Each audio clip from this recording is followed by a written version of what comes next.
Bon, je sais pas trop par où commencer cette vidéo. On me l'a beaucoup demandé sur Instagram, mais ça a absolument rien à voir avec ce dont je vous parle d'habitude. Donc on va pas du tout parler zéro déchet, beauté naturelle, tout ça.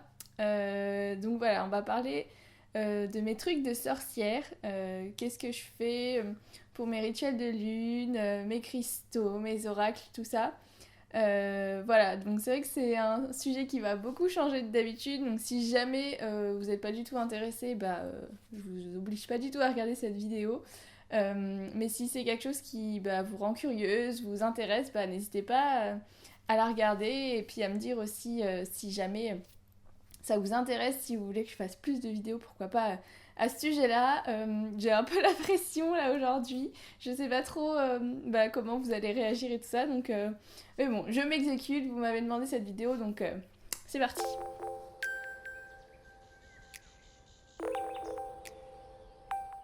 Coucou tout le monde, c'est Venus Green. J'espère que vous allez bien. Aujourd'hui, on se retrouve pour une vidéo pas du tout comme d'habitude. Vous me l'avez énormément demandé sur Instagram. C'est la vidéo sur mes trucs de sorcière.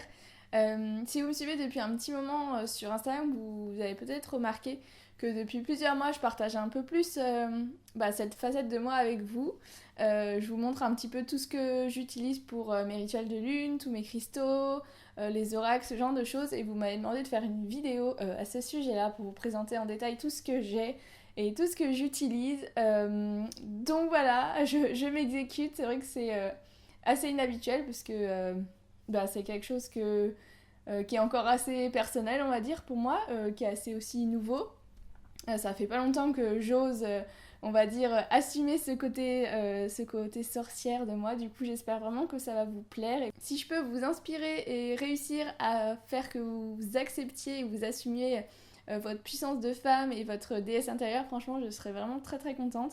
Du coup, c'est parti, je vous montre tout de suite tous mes trucs de sorcière. Donc au niveau de mes cristaux, je commence à en avoir une petite collection. Je vais les poser pour éviter que ça fasse trop de bruit avec le micro. Mais je commence à avoir une petite collection de cristaux.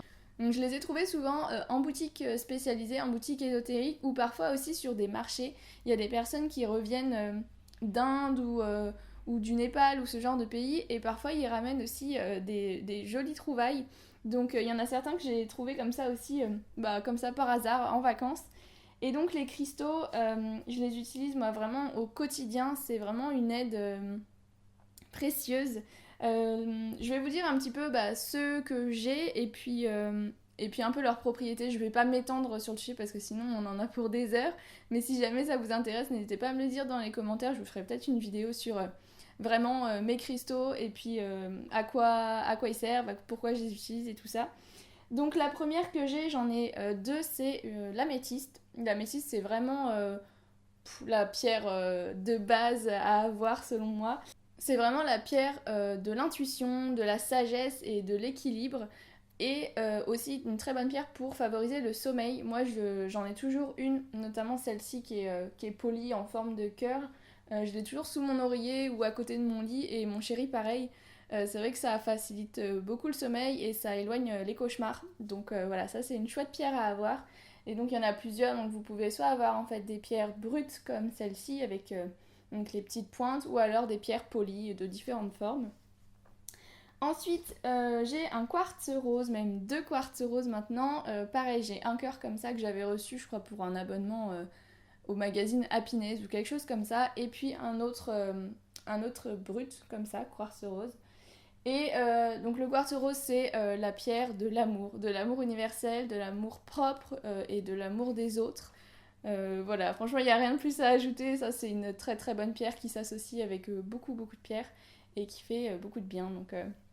Donc à avoir aussi, je pense. J'ai ensuite une labradorite qui est absolument magnifique. Je ne sais pas si vous allez pouvoir voir ses reflets, mais elle est incroyable. La labradorite, c'est une pierre de protection. C'est une pierre qui éloigne un peu les émotions négatives, les ondes négatives. Et j'aime beaucoup l'avoir souvent en fait dans ma poche, tout simplement, ou dans mon sac, enfin en tout cas près de moi, pour qu'elle m'aide un petit peu à chasser toutes les émotions négatives qu'il peut y avoir autour de moi, ou même pas forcément mes émotions négatives, mais aussi celles des autres personnes qui peuvent parfois nous affecter sans qu'on me les demande. Donc ça c'est une chouette pierre à avoir si on est assez, j'ai pas envie de dire influençable dans le sens où on se fait manipuler, mais si les émotions négatives des autres personnes ont beaucoup d'impact sur nous, ça c'est une chouette pierre à avoir sur soi. Ensuite j'ai 2 quartz roses. Je crois que j'aime bien faire des petits duos en fait de pierre polie et pierre brute. Celui-là c'est justement un que j'ai trouvé en vacances sur un marché et je l'aime beaucoup beaucoup. Il a plein de pointes qui ressortent, il est vraiment magnifique, je l'aime beaucoup. Et là j'ai un petit poli qu'on m'a donné gentiment pendant une retraite de yoga et méditation. Le cristal de roche ou quartz clair, comme son nom l'indique, c'est un peu la pierre de la clarté. Et ce qui est super chouette aussi avec ces pierres là, c'est que elles absorbent les émotions négatives, les énergies négatives. Donc ça c'est juste trop bien et elles les transforment en énergie positive. Donc c'est vraiment une pierre hyper puissante. Et elle fait le job toute seule en fait, elle prend les énergies négatives, elle les transforme en positives et puis c'est tout, elle a quasiment pas besoin d'être purifiée, rechargée, seule la lumière de la lune ça lui suffit donc c'est vraiment une chouette pierre. Et enfin les 2 dernières que j'ai, c'est pas un duo cette fois-ci, c'est une aventurine qui est super jolie avec sa couleur verte comme ça. Et l'aventurine c'est une super pierre pour attirer la chance, la prospérité, l'abondance aussi, pas forcément l'abondance matérielle, mais en tout cas l'abondance du côté de nos émotions, l'abondance vraiment qu'on se sente, comment dire, vraiment plein de gratitude, hyper juste satisfait quoi, satisfait de notre vie. Pas, moi j'ai un peu un problème, c'est que je cherche toujours plus, je suis jamais satisfaite de ce que j'ai là en ce moment, je suis tout le temps dans le futur à penser bah, il faudrait que j'ai ça, il faudrait que je fasse ça pour être mieux. Et en fait, non, il n'y a pas besoin de forcément se projeter tout le temps. On est aussi très bien en ce moment, dans le présent. C'est vraiment une pierre qui est assez chouette pour se rappeler que voilà, le présent c'est cool, qu'on est heureux là maintenant et en même temps qui attire toutes les énergies positives. Donc ça c'est vraiment une chouette pierre je trouve. Et ensuite la dernière c'est une citrine. C'est une toute petite citrine pareil qu'on m'a gentiment offert pendant cette retraite de yoga. Et la citrine c'est une pierre qui est assez cool. Je pense que d'ailleurs je vais essayer de m'en trouver une autre brute, un peu plus grande peut-être. C'est une pierre qui est vraiment cool pour la concentration, favoriser la concentration et la créativité aussi. Donc voilà, elle est jolie, elle a une jolie couleur un peu jaune. Et au niveau des pierres, j'ai aussi des bijoux que je porte assez souvent, en tout cas des bagues que j'aime énormément aussi. Là par exemple j'ai un lapis lazuli, il est un peu connecté en fait au chakra de la gorge, donc qui se situe à ce niveau-là, logique. Donc il est très bon pour favoriser la communication. Voilà, j'ai aussi un corail qui est juste ici, qui est un peu orange. Et ensuite j'ai une bague que j'aime énormément, c'est mon chéri qui me l'a offert. C'est une hématite, c'est une pierre noire toute brillante. Et l'hématite, elle est super cool pour favoriser le courage, pour un petit peu transformer la timidité, surtout féminine, en courage. Ça nous booste, ça nous pousse à oser. Et c'est aussi une chouette pierre d'ancrage, donc d'être un peu moins dans la tête, mais un peu plus sur terre, dans les pieds. Et puis c'est une pierre aussi de l'harmonie. Donc c'est vraiment une pierre que j'aime énormément, cette bague. Je suis toujours, le matin quand je choisis mes bagues, je suis toujours quasiment attirée par celle-là parce que je l'aime vraiment beaucoup, beaucoup. Alors moi j'utilise énormément de plantes, de fleurs et d'herbes séchées. Je les utilise pour faire des tisanes, pour faire aussi un peu des décoctions. J'utilise aussi sur mon visage, soit sous forme d'hydrolat ou alors directement en décoction. Puis après j'utilise un petit coton pour les utiliser. Et parmi mes préférés, il y a vraiment la camomille. La camomille, c'est une fleur que j'aime beaucoup, beaucoup en tisane, qui est hyper apaisante, calmante, qui aide beaucoup au sommeil aussi.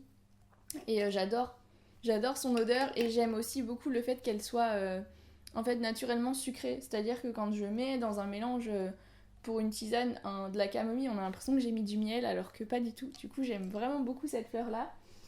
J'ai aussi du tilleul que j'aime beaucoup, j'utilise la verveine, j'utilise du bleuet aussi pour les yeux, j'aime beaucoup le bleuet, en plus les fleurs sont vraiment trop jolies, elles sont super belles. J'utilise du calendula ou des fleurs de souci que je vais d'ailleurs essayer de semer moi-même avec ce petit kit que j'ai récupéré. Et il y a aussi du bleuet. Donc je vais essayer de les faire pousser moi-même, j'espère. J'ai essayé de faire pousser aussi de la camomille. Qu'est-ce que j'utilise d'autre? J'utilise pas mal d'ortie aussi et des tisanes comme ça. Celle-là, je l'aime bien parce qu'en plus, ça s'appelle New Moon, donc je l'aime beaucoup. C'est un mélange avec plein de choses, du citron, du gingembre, du romarin, de la calendule et puis du thé vert. J'aime bien la boire justement pendant mes rituels. Et là, j'ai aussi un petit mélange avec du bleuet, de la calendule, de la rose et de la lavande, il me semble, que j'utilise pour le bain. Voilà. Et puis c'est à peu près tout, je crois, au niveau de ce que j'utilise. Ça change un petit peu. Il y a aussi l'hibiscus que j'aime bien. Et donc au niveau de où je les trouve soit en magasin bio en vrac. Alors par contre ça coûte assez cher. Sinon sur internet je sais qu'on peut en trouver. Moi j'aime pas trop commander sur internet ce genre de choses parce que j'aime bien voir d'où ça vient et puis la tête qu'elles ont un petit peu aussi. Et sinon bah, comme je vous le dis je les fais pousser moi-même. Il y en a pas mal aussi dans les box à planter. Si vous savez pas, je travaille aussi chez la box à planter.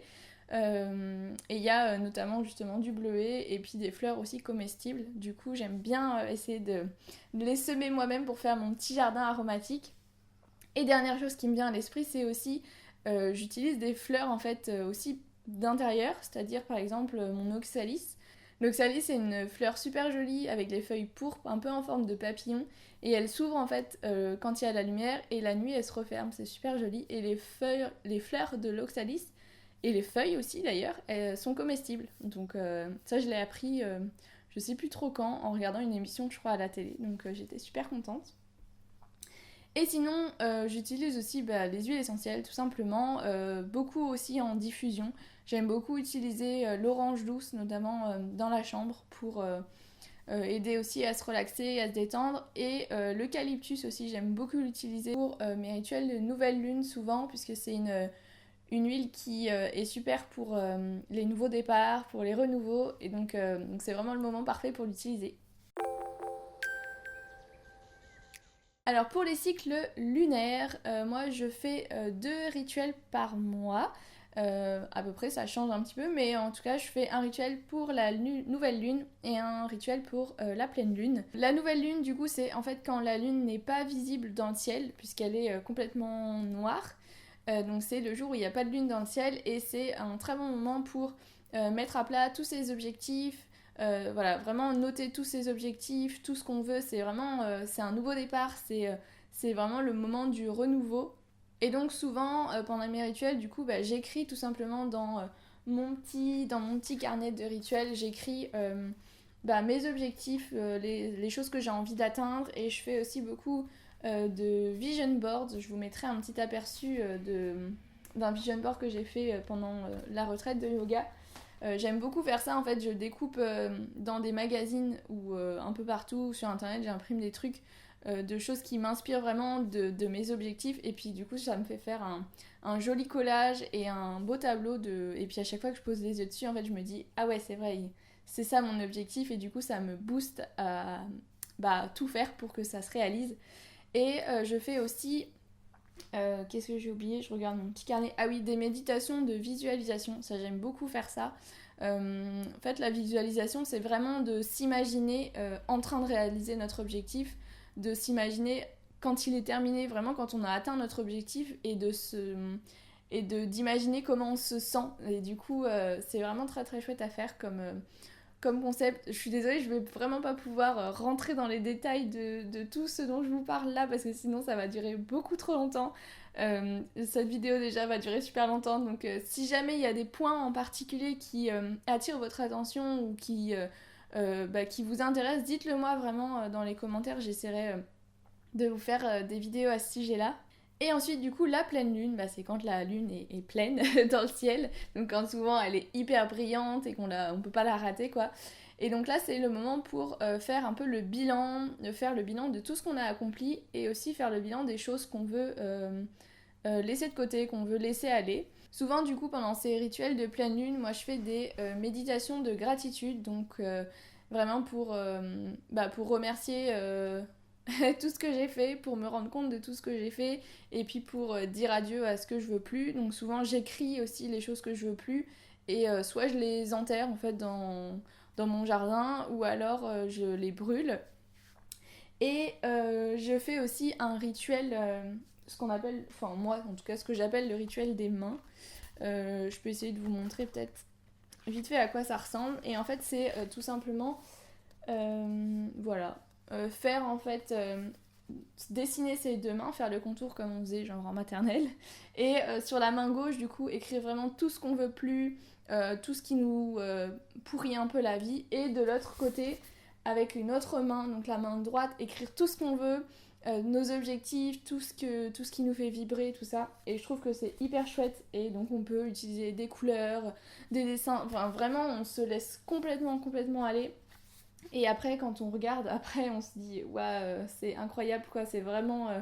il y a une sacrée différence, et moi j'aime beaucoup revenir aussi sur mes rituels pour voir un peu ce que j'ai fait pendant les rituels précédents. C'est toujours hyper inspirant et on se rend compte souvent que il y a beaucoup de choses qui ont été réalisées. Alors pour les oracles, j'en ai pour l'instant deux. J'ai un oracle qui s'appelle, en tout cas qui est créé par The Moon Journal sur Etsy. Et c'est un petit oracle lunaire en fait qui est tout simple. Et il représente en fait toutes les étapes de la lune, et l'objectif en fait qui correspond au moment de la lune. J'aime bien justement les utiliser quand je médite ou quand je fais mes rituels. Ça me donne un petit peu un guide, vous voyez, une vision, et puis aussi une base sur laquelle méditer. Du coup j'aime vraiment bien ce petit oracle lunaire. Et puis ensuite j'ai un deuxième oracle d'affirmation positive qui a été créé par Annie Tarasova, je crois, sur Instagram. Je vous mettrai son compte en barre d'infos, c'est absolument merveilleux. Et donc c'est voilà, un oracle comme ça de 35 cartes, je crois. Et en fait elles sont toutes différentes. Et elles sont vraiment très belles, elles sont super bien illustrées. Et en fait ce que j'aime faire c'est tirer une carte, alors soit quand j'ai une question en particulier, soit quand j'en ai besoin, ou alors tous les matins tout simplement, juste pour me donner un petit peu l'intention du jour. Et donc je les étale comme ça, ou je les mélange d'abord, je les étale et puis j'en pioche une au hasard. Et puis voilà, ça me donne mon intention du jour. J'aime bien aussi le faire à mon chéri. Ce matin je lui ai fait faire, il a tiré... celle, ah bah voilà, elle est justement ici. C'est Today is a sacred gift from life. Donc aujourd'hui est un cadeau sacré de la vie. Et il m'a dit, ah bah pourtant aujourd'hui c'est censé être une journée pourrie. Je lui ai dit, ouais mais non, tu vois.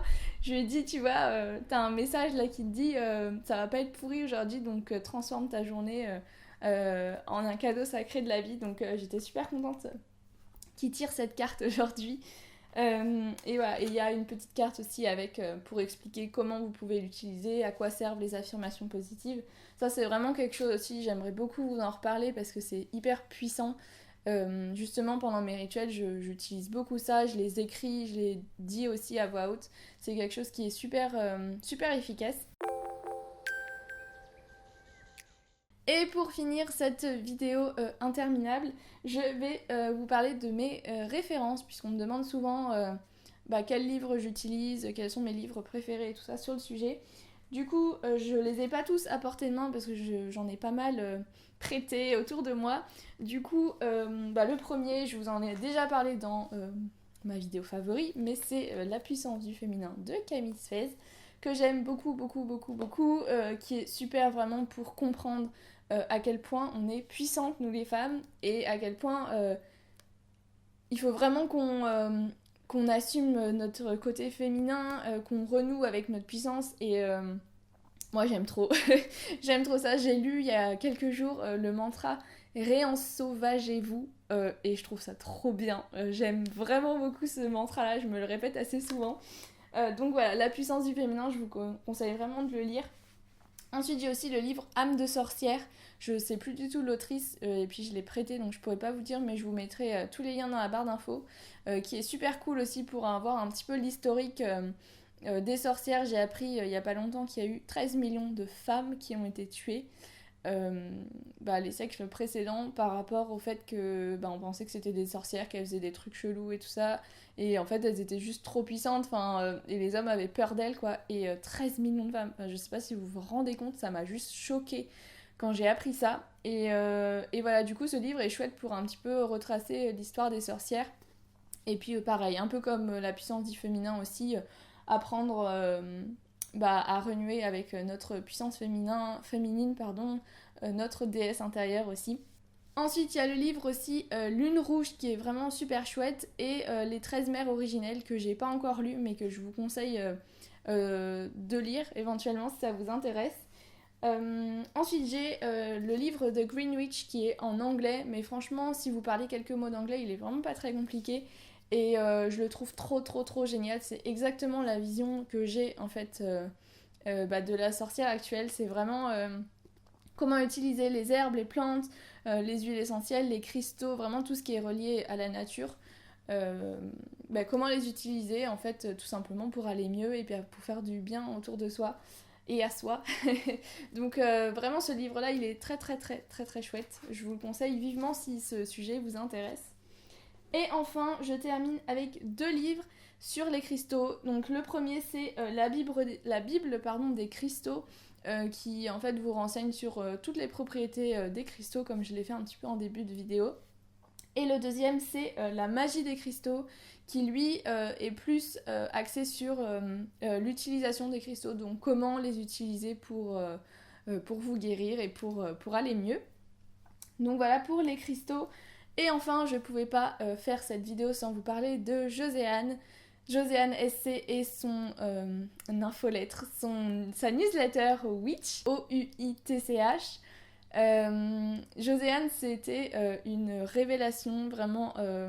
C'est une femme absolument magnifique que j'aime énormément, que j'admire beaucoup. C'est justement avec elle que j'ai fait cette retraite de yoga et de méditation dont je vous ai pas mal parlé pendant cette vidéo. C'est une retraite qui s'appelait Être, qui a eu lieu à Quiberon pendant un week-end. Et c'était vraiment merveilleux, c'était magique. Et si vous avez vraiment l'occasion de participer à une retraite de Joséanne, mais foncez, franchement, n'hésitez même pas une seconde. Si écoutez votre intuition, si c'est quelque chose qui peut vous parler, qui peut vous faire du bien, mais allez-y, franchement. Moi j'ai un petit peu fait ça, j'avais un peu peur d'y participer et en fait je regrette pas du tout. Je vais vous faire je pense un article complet sur le blog pour vous raconter un petit peu mon cheminement et vous raconter aussi la retraite. Et donc après ces 2 jours-là, c'était absolument ouf, j'étais pleine de gratitude, j'arrivais pas à redescendre. Et en fait, ma voix intérieure, elle me disait non mais là, ça t'a tellement appris en 2 jours qu'il faut que tu continues, il faut que t'en refasses une. C'était juste magique. Et du coup, je me suis inscrite pour la prochaine retraite qui s'appelle Dea, déesse en italien, qui aura lieu en Toscane pendant 8 jours et j'ai vraiment trop hâte. Ça va être juste incroyable je pense, vu tout ce que j'ai appris en 2 jours, comment ça m'a fait grandir et évoluer, je pense qu'en 1 semaine ça va être incroyable. Sinon elle en fait assez régulièrement à Hawaï aussi et elle va sûrement en refaire en France d'ici peu. Voilà, je crois que c'est tout pour cette vidéo sur mes trucs de sorcière. J'espère sincèrement que ça vous aura plu, que ça vous aura intéressé et peut-être inspiré aussi à explorer ce côté sorcière de vous. Franchement, ça a été un peu une révélation depuis que j'ai osé vous en parler et assumer ce côté de là de moi. Du coup, je suis super contente en plus que vous soyez aussi réceptive, aussi curieuse. Je suis super contente, je vais arrêter de parler parce que franchement ça va être beaucoup trop long. J'espère que vous allez bien en tout cas et puis moi je vous dis à très vite dans une prochaine vidéo. Ciao!